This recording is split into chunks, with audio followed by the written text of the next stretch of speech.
today let us start with the acid, bases and salt. This is chapter of class 7. So today let us start with acid, bases and salt. So here we need to know regarding three categories regarding acids, bases and salt. So this acid, the word has been come from the Latin word acid, which means sir. So definitely we get the idea that acid means the substances which are sour in taste is acids. So similar way we'll get the different types of acids, what are the bases, what are the different types of salts, but for the timing let us discuss acids. So when we talk about acids, all the substances which are sour in taste are said to be as acids. For example, lemon, orange, tamarind, vinegar, milk, etc. So different types of acids, when we discuss it, mainly the different types of acids can be categorized into two forms. The first one is our natural acids. Natural acids are the acids which are obtained naturally. For example, citric acid is obtained from citrus fruits. Now citrus fruits means orange, lemon, etc.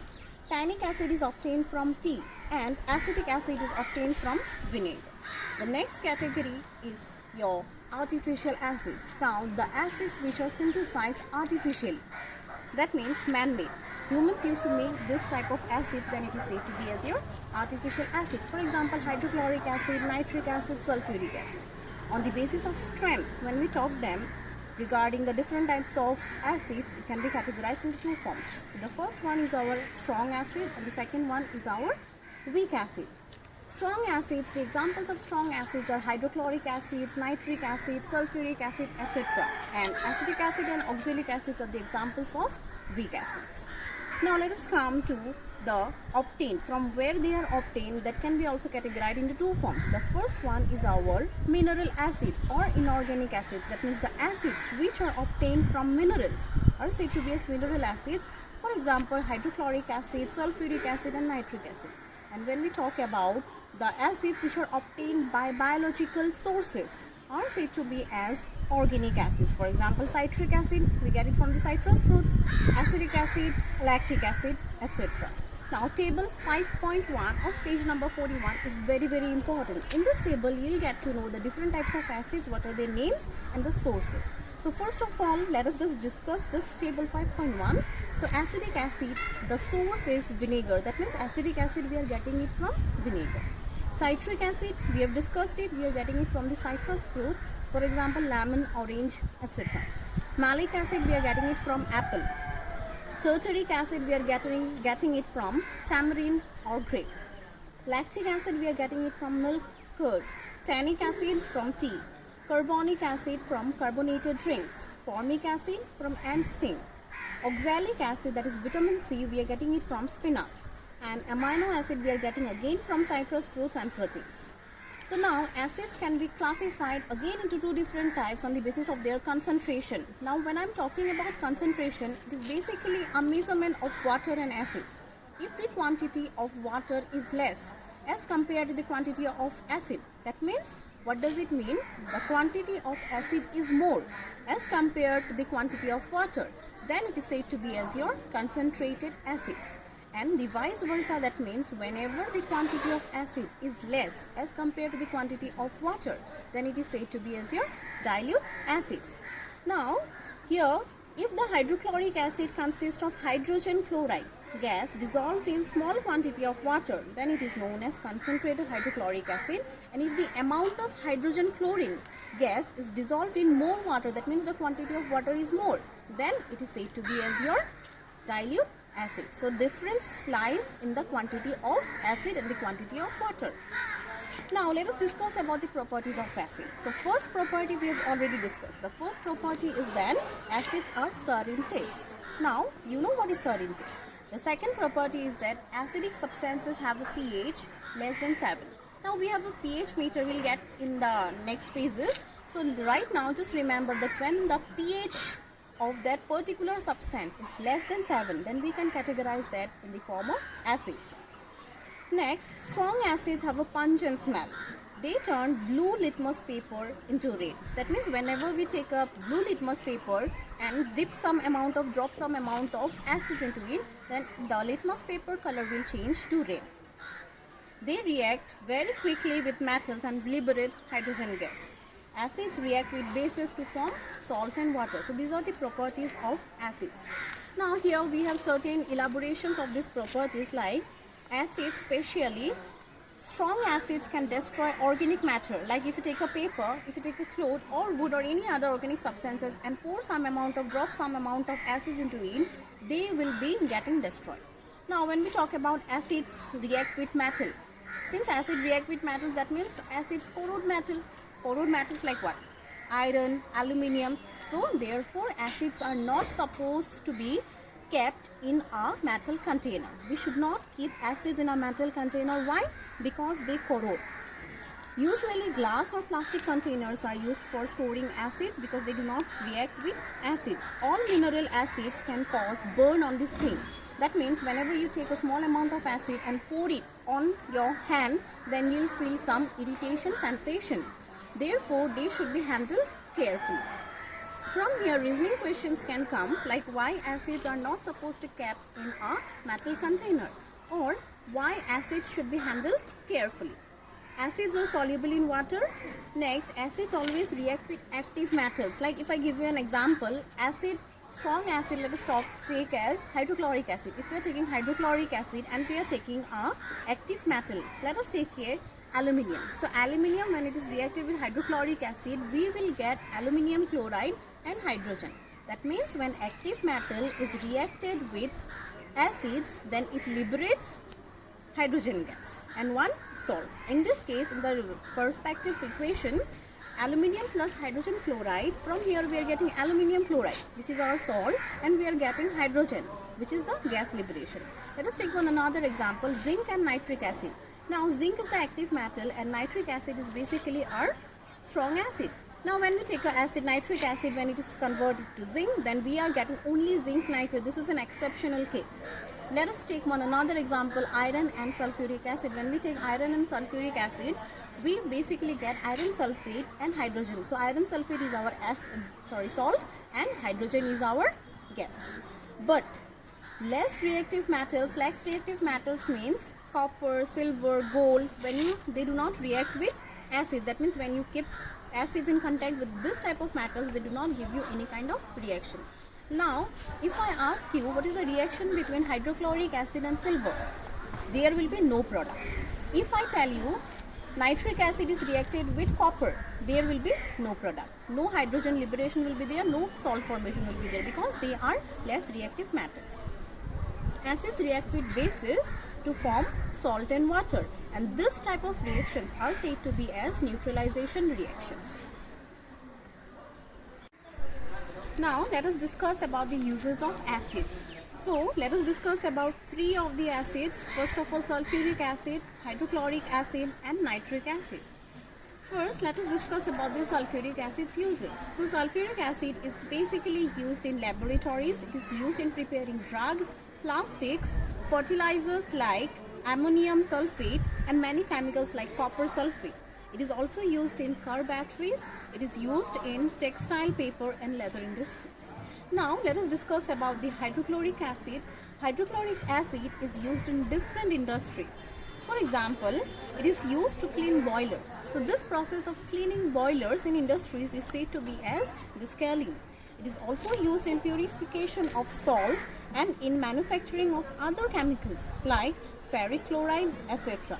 It is also used in various laboratories and industrial reactions. So here we will get one term, that is the other use of hydrochloric acid in oil industry to dissolve oil bearing rocks and in preparing aqua regia. All the uses you'll know, but this aqua regia, what does it mean? So aqua regia basically means 3 parts of concentrated hydrochloric acid and 1 part of concentrated nitric acid. Remember this term. Aqua regia basically means 3 parts of concentrated hydrochloric acid and 1 part of concentrated nitric acid. This is very, very important. Next use is of nitric acid. So nitric acid is used in manufacturing fertilizers such as ammonium nitrate. It is essential for production of explosives such as TNT and RDX. Now the full forms of TNT and RDX is very important. TNT is trinitrotoluene and RDX is research development explosive. It is also used in extraction of precious metals such as silver and gold from their natural forms. Now let us come with the checkpoint. Just try the checkpoint yourself. Now let us start with our new topic, that is bases. Now the definition of bases is again related to its property. That means the substances which are bitter in taste and soapy in touch are said to be as bases. For example, we have different types of detergents, we use soaps, all these are types of bases. Different types of bases when we talk about, first of all we need to know the sources that you can see in figure, that is table 5.2. Table 5.2 basically tells us about some common bases and the substances in which they are found. First of all, ammonium hydroxide, the source is of window or glass cleaner. Magnesium hydroxide, the source is milk of magnesia. Calcium hydroxide, the source is lime water. Sodium hydroxide and potassium hydroxide, the source is basically our soap. So when we talk about different types of bases, bases again can be categorized into strong bases and weak bases. Strong bases, for example, we have sodium hydroxide, potassium hydroxide. They are very corrosive in nature.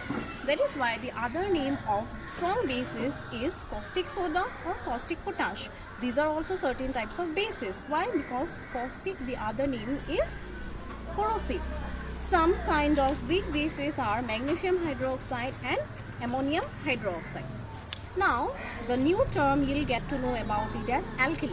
Now, the bases which are soluble in water are said to be as alkalis. Now, first of all, you need to know the very most important examples like sodium hydroxide, it can be potassium hydroxide, barium hydroxide, all these are alkalis. From this, we get to know that all alkalis are bases because the bases which are soluble in water are alkalis. So, all alkalis are bases. But at the same time, we have some other examples like ammonium hydroxide, magnesium hydroxide, they are not alkalis, but they are bases. That is why we get to know, we can conclude from these two examples that all alkalis are bases, but all bases are not alkalis. Let us discuss about the properties of bases. When we discuss about these different properties of bases, first of all, the first property is that they are bitter in taste. The second is that they are soapy in touch. Next property is that they turn red litmus blue. If we take some other indicator like phenolphthalein, phenolphthalein solution turns pink and yellow with methyl orange solution. Next property is that bases are corrosive to skin and they conduct electricity. Let's take some examples. Like when we react any kind of base with an acid, what do we get? Again, we'll be getting the same thing, that is salt and water.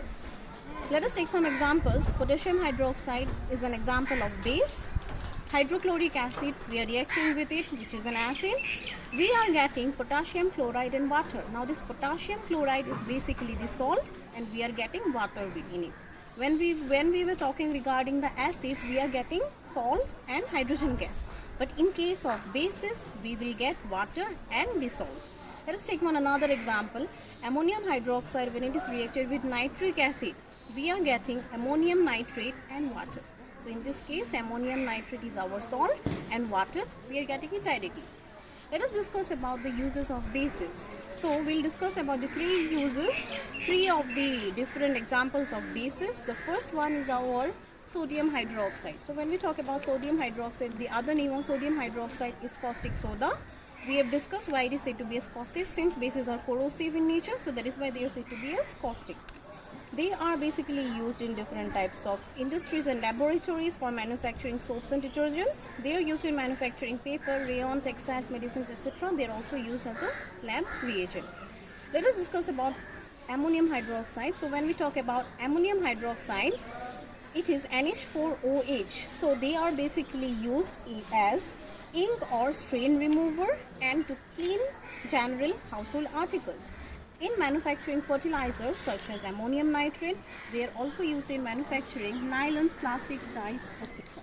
Next one is our calcium hydroxide. The other name of calcium hydroxide is slaked lime. its uses are, it is used in whitewashing of houses, it is used as a cheap quality cement, it is used in preparing bleaching powder, and also used in neutralizing acidity of soil. So soil becomes acidic due to excessive use of chemical fertilizers. So in acidic soil, plants cannot grow. That is why we do not make the soil acidic. Next one, let us discuss with one another example of bases, that is our magnesium hydroxide. The other name of magnesium hydroxide is our milk of magnesia. It is an important antacid which is used to neutralize acidity caused due to excessive secretion of hydrochloric acid in our stomach during digestion process. That means when we talk about in our stomach, when there is excess secretion of hydrochloric acid, then in order to balance that process of neutralization, we sometimes have this milk of magnesia as antacid. So with this, the basis part is over. Now let us discuss about indicators. So indicators are the substances which when added in a solution show a change in color, indicating whether it is an acid or a basic solution. So from these indicators, when we use such kind of indicators, due to its change in color, we get to know whether the substance is an acid or it's a base. So here we are again classifying this type of indicators into two different types. One is our natural indicator and the second one is our synthetic or man-made indicators. So the first natural indicator is our litmus. So litmus, it is being extracted from lichens, which is a symbiotic association between algae and fungus. So litmus shows purple color in distilled water.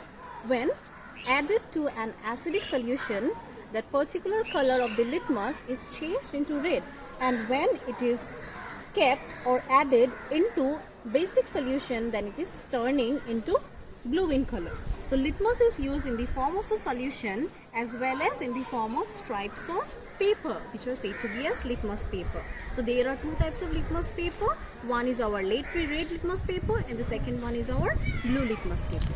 Let us discuss about the second natural indicator, which is turmeric. Turmeric powder everyone has in our home. So dissolved turmeric in water is also used as a common natural indicator. It changes the color from orange to red in basic solution.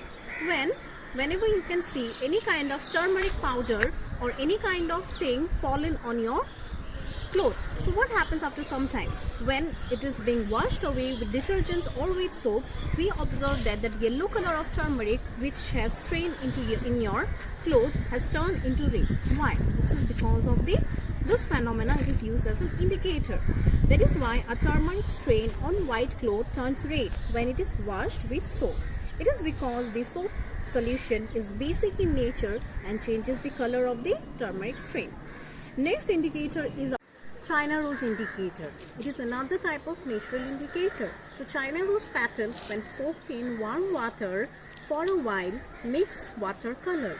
Now this is pinkish in color. Whenever we take any kind of acidic solution, that pinkish color turns into dark pink, that is magenta color, and when we take any kind of basic solutions, then that pinkish color is being turned into green color. So from this color variations we get to know that which one is acidic solution, which one is basic solution.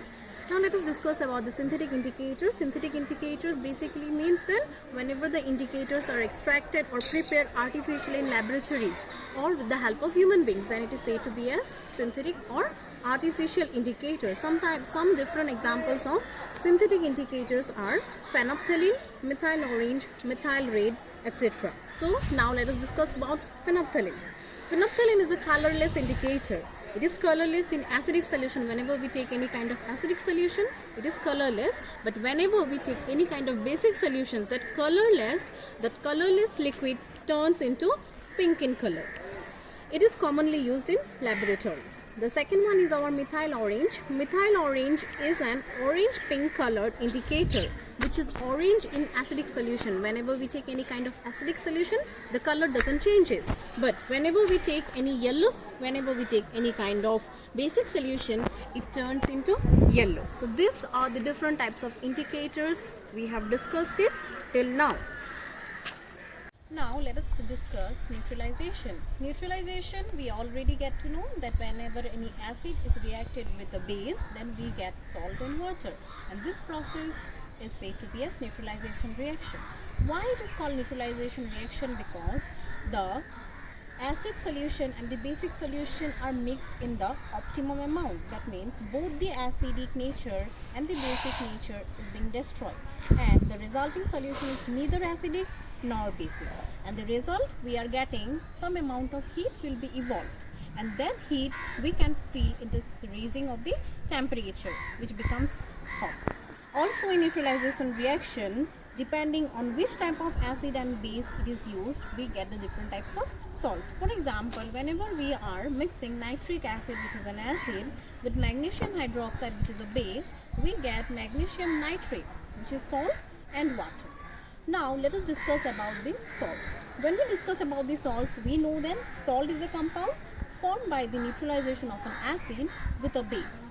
A salt contains a positively charged ion, and the name of the positively charged ion is said to be as cation, and negatively charged ion is said to be as anion. That anion is contributed by the acid and the cation is contributed by the base. For example, in table 5.3 we get to know that the different types of names of the salt, like sodium carbonate. So here the sodium name has been taken from the base, that is the cation, and the carbonate we are taking it from the acid, that is the anion. We have different types of examples like potassium nitrate. Potassium is the cation that we are taking it from the base, and nitrate we are getting it from the acid, that is the anion. So these are the different types of examples. Now, how these salts are prepared. Preparation of salts can be taken in two different processes, by reaction of salts, acid and a base. We know it. And the second process is by reaction between an acid and a metal. Whenever we react any acid with a metal, that is an active metal, then we get a salt out it.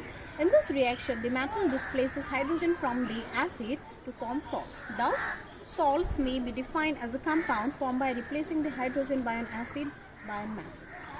Next, we need to know the different properties of salts. So when we talk about different properties of salts, so salts are colorless or colorless solids. It can be colored also.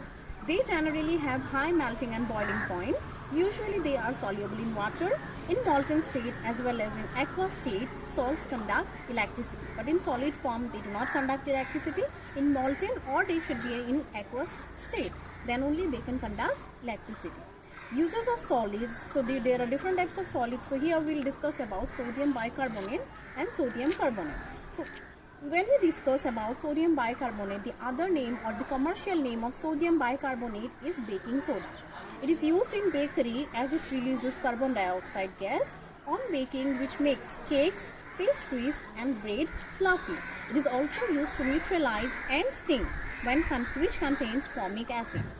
The second one is our sodium carbonate. So when we talk about sodium carbonate, it is used in washing.